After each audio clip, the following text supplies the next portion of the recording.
Everybody wants to win in a video game, right? Why do you play the game if you're not trying to win? Some people say stuff like, oh, I don't care if I win or not, but we all know they're lying. Everybody wants to win. Now, I know you can't win all of them, but you at least want to win with some high level of dignity, and that's exactly what we will not be talking about today. Welcome to Chaos Gaming, everybody. Do me a favor. Win by turning on all those notifications on your phones, on your computers, on your ovens, whatever it takes to get your YouTube video in your sub box.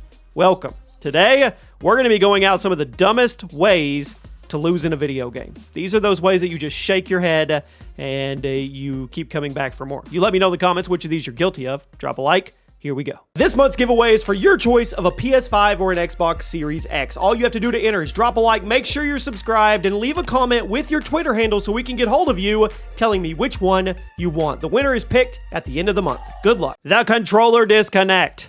When's the last time your controller died on you in the middle of a heated game? Or maybe you were about to start a game and you couldn't get your controller to sync up. Nothing is worse when a controller is pulled away from you, and there's literally nothing you can do about it in-game with your current situation.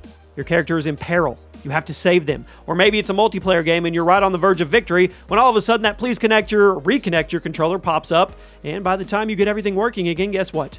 It's too late. You failed. You failed your team. You failed everybody. It's like you're the parent of a child and you let them down. Make sure your batteries are charged if that's still a thing, or just plug the thing right into your console or make sure it's charged. It's a rule of life that controller disconnects only happen at the worst possible times. Getting stuck on a rock. Any Warzone players out there? Raise your hand. Yep. When's the last time you couldn't climb up a 3-foot rock and you got killed in the process? I'm willing to bet it wasn't very long ago. But it can happen in any game. It can. A lot of video games have this weird architecture in the levels, and it can cause you to get stuck, or even just for a couple seconds. But that's more than enough time for you to get killed. There's nothing worse than being the ultimate gamer, running around the level, and you're just torching everybody. You've caught a gear, and then you catch on a rock or a box, and then you die before you can untangle yourself. It's frustrating. Getting stuck with a grenade. I don't know why I said it like that, but yeah, getting stuck with a grenade. There's nothing more humiliating than getting stuck with a grenade. I said it 3 times there. A lot of action games will have some kind of sticky grenade. In Halo, it's a plasma. Call of Duty, it's a Simtex. And you all know what I'm talking about. What's more humiliating, getting blown up by a grenade like a normal person, or getting the grenade stuck to the side of your cheek, and you just have to look at it for a couple seconds and listen to it, and then you go boom. I mean, that's the worst part too. You know you got stuck, you know there's nothing you can do about it, and you still have to walk around for a couple more seconds before you blow up. Now, if you're quick about it, you can run right at the person who stuck you and take them on the journey with you. But most of the time, they are long gone laughing at you from their camping hole. There's just something extra humiliating about getting a grenade stuck to you before it blows you back to the lobby. Forgetting your keybinds. How many times have you gone from game to game and then completely forgotten what your buttons were? I have. A lot. Or maybe you didn't forget, but you let the wrong set of muscle memory take over. I do it all the time. If I'm going from Call of Duty to a different game, I know I'm going to hit the wrong button to crouch, or maybe I'm going to try to sprint the wrong way. Plus, if you're playing on mouse and keyboard, well, you've got even more buttons to worry about, and you're more likely to slip up from time to time and fall into the wrong mindset. It's not a huge deal when you just hit the wrong button and move, but it sucks. So, I mean, it does when you lose a game because you don't remember your buttons. Trying to BM someone. I've done this a lot too. I'm not proud of it. You're playing a multiplayer game. You find somebody not paying attention. You sneak up on them, and you start thinking about the funny ways you could kill them and just get a clip to go viral. But then all of a sudden, they turn around and they hose you. You could have just shot them like a normal person and moved on, but no! You had to go for that Twitter clip, and you got screwed. Or maybe you just had an awesome play on someone and you destroyed them, so you started teabagging, but then right as you crouch down, their teammate lights you up.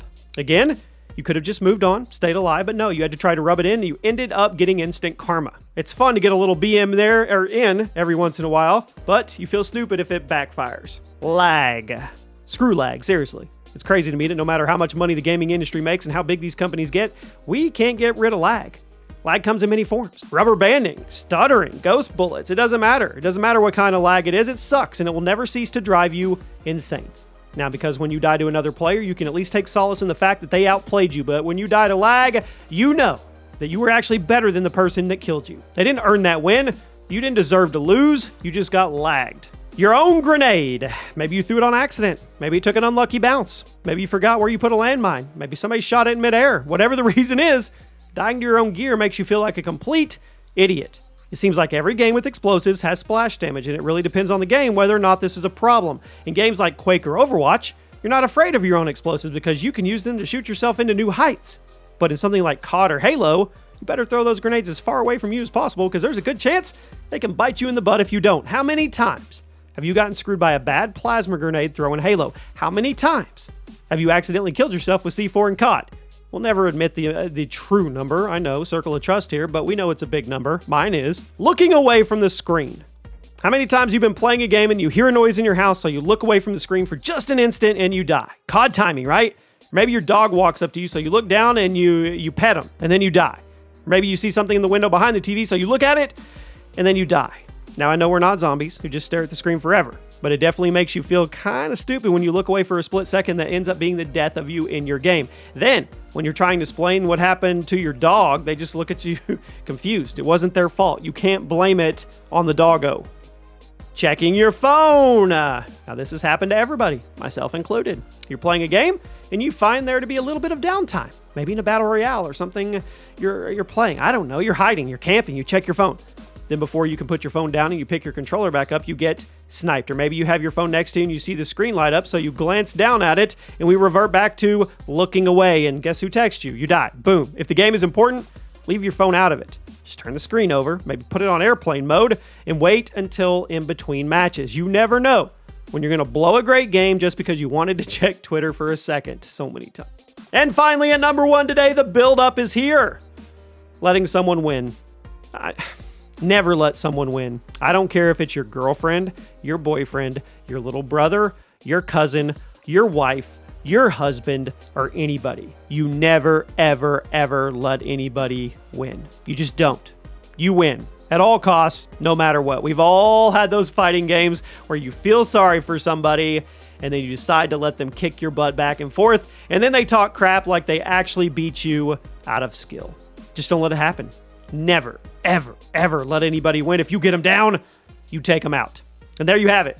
Those are some of the dumbest ways you can die or lose, actually both, in a video game. Now, this was a long list, so you go back through this list and circle of trust. You need to look yourself in the mirror, and you need to admit to everybody on this video in the comments how many of these you've done. I hope you guys have a great day. Make sure to check out the videos on the screen, and I'll see you soon.